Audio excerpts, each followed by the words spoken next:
Of studies, Francis Bacon.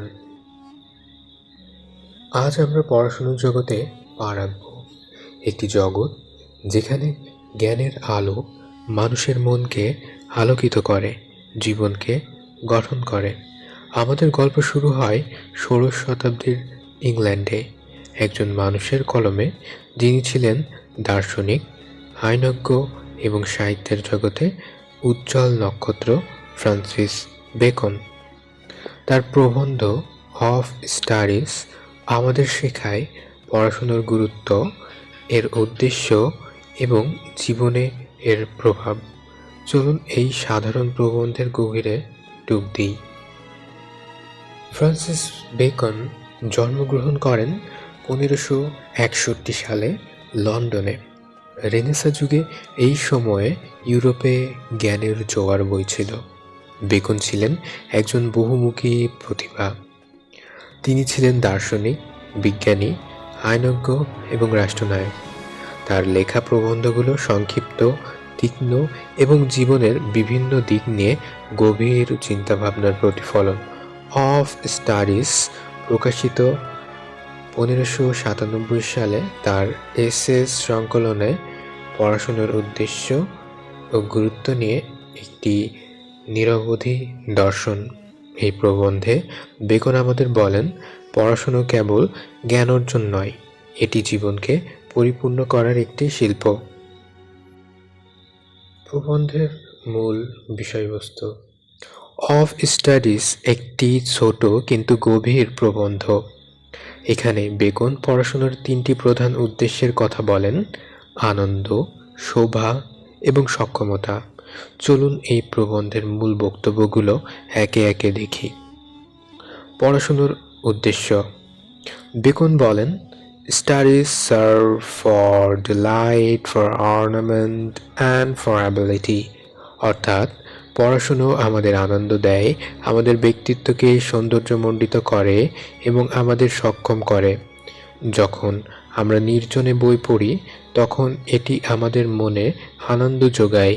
আবার কথোপকথনে বা সমাজে পড়াশুনোর জ্ঞান আমাদের কথাকে ও ব্যক্তিত্বকে আকর্ষণীয় করে। আর সবচেয়ে গুরুত্বপূর্ণ, পড়াশুনো আমাদের বিচার বুদ্ধি ও সিদ্ধান্ত গ্রহণের ক্ষমতা বাড়ায়। পড়াশোনার সঠিক পদ্ধতি। বেকন শিক্ষার সঠিক ব্যবহারের উপর জোর দেন। তিনি বলেন, পড়াশোনা অতিরিক্ত হলে তা অলসতা সৃষ্টি করে, শুধু শোভার জন্য ব্যবহার করলে তা ভান হয়ে যায়, আর শুধু নিয়ম মেনে পড়লে তা বুদ্ধির স্বাধীনতা হারায়। তাই পড়াশুনো হতে হবে ভারসাম্যপূর্ণ। তিনি আরও বলেন, read not to contradict and confute, not to believe and take for granted, nor to find talk and discourse, but to wait and consider. অর্থাৎ পড়াশোনা করো না শুধু তর্ক করতে বা অন্ধভাবে বিশ্বাস করতে, বরং বিষয়গুলো ওজন করে বিবেচনা করতে।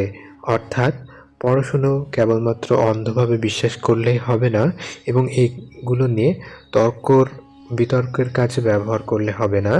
এগুলো আমাদেরকে বিবেচনা করতে হবে, উপলব্ধি করতে হবে। বিভিন্ন ধরনের বই। বেকন বলেন, সব বই একইভাবে পড়ার নয়। কিছু বই আছে যা পড়ে উপভোগ করতে হয়, কিছু বই হালকাভাবে পড়া যায়, আর কিছু বই গভীরভাবে পড়ে বোঝার জন্য।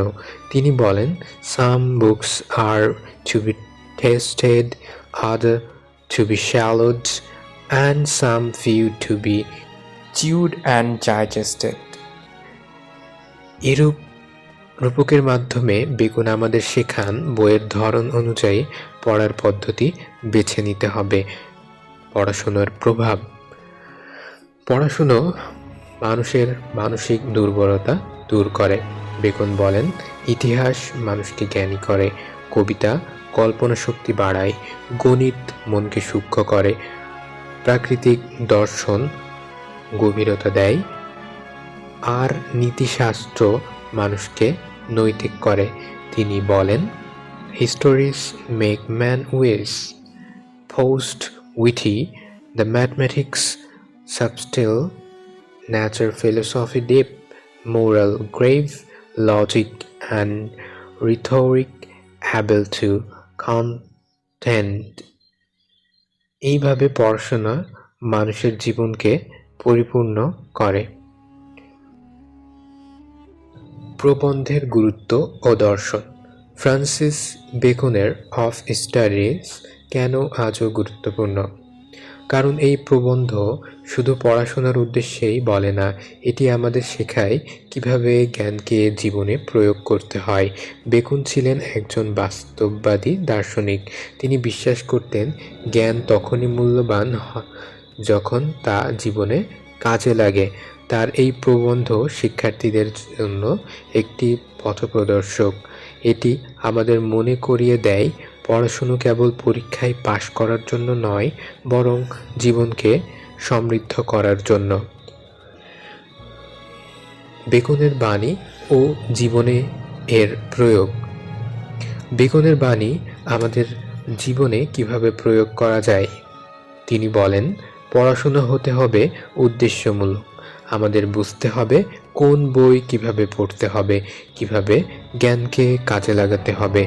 উদাহরণস্বরূপ, ইতিহাস পড়ে আমরা অতীত থেকে শিক্ষা নিতে পারি, কবিতা পড়ে আমাদের কল্পনা শক্তি বাড়াতে পারি। বেকনের এই দর্শন আমাদের শেখায় পড়াশোনা একটি যাত্রা, যা আমাদের জীবনকে আরও অর্থবহ করে। প্রবন্ধের সাহিত্যিক গুণ। অফ স্টাডিজ এর সাহিত্যিক গুণ অসাধারণ। বেকনের লেখা সংক্ষিপ্ত কিন্তু তীক্ষ্ণ। তিনি রূপক, সংক্ষিপ্ত বাক্য এবং সার্বজনীন সত্য ব্যবহার করেন। উদাহরণস্বরূপ, তিনি বইকে খাবারের সঙ্গে তুলনা করেন। কিছু বই চোখে দেখার, কিছু গিলে ফেলার, আর কিছু চিবিয়ে হজম করার। এই রূপক প্রবন্ধটিকে প্রাণবন্ত করে। তার বাক্যগুলো প্রবিধার মতো, যেমন reading makes a full man, conference a ready man, and writing an exact man. এই সংক্ষিপ্ততা ও গভীরতা বেকনের প্রবন্ধকে কালজয়ী করে তুলেছে। পরীক্ষার জন্য কিছু গুরুত্বপূর্ণ পয়েন্ট। পরীক্ষার জন্য অফ স্টাডিজ পড়ার সময় কিছু গুরুত্বপূর্ণ পয়েন্ট মনে রাখতে হবে। প্রথমত, বেকনের 3টি উদ্দেশ্য, যেমন আনন্দ, শোভা এবং সক্ষমতা। দ্বিতীয়ত, পড়াশোনার সঠিক পদ্ধতি, বিষয় ওজন করে বিবেচনা করা। তৃতীয়ত, বিভিন্ন ধরনের বইয়ের পড়ার পদ্ধতি। এবং সর্বশেষে, পড়াশোনার প্রভাব, জ্ঞান, কল্পনা ও নৈতিকতা বৃদ্ধি। এই পয়েন্টগুলো রচনার জন্য মুখস্থ করো। উদাহরণস্বরূপ, বেকনের এই লাইন মনে রাখো, some books are to be tasted, other to be shallowed, and some few to be crude and digest. এটি প্রশ্নে ব্যবহার করলে তোমার উত্তর আরও আকর্ষণীয় হবে।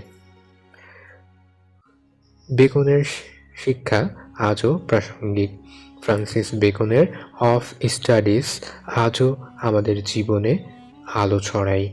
এই প্রবন্ধ আমাদের শেখায় পড়াশোনা কেবল বইয়ের পাতায় সীমাবদ্ধ নয়, এটি আমাদের জীবনকে গঠন করে, আমাদের চিন্তাকে প্রসারিত করে।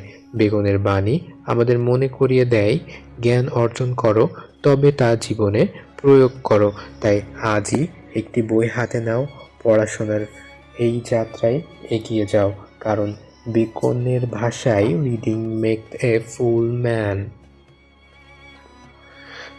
আমাদের এই ডকুমেন্টারি যদি তোমার ভালো লাগে থাকে তবে লাইক করো, শেয়ার করো এবং আমাদের চ্যানেলে সাবস্ক্রাইব করো। পরবর্তী পর্বে আমরা আরও একটি সাহিত্যিক রত্ন নিয়ে হাজির হব। ততক্ষণ পর্যন্ত পড়তে থাকো, জানতে থাকো, এগিয়ে যাও।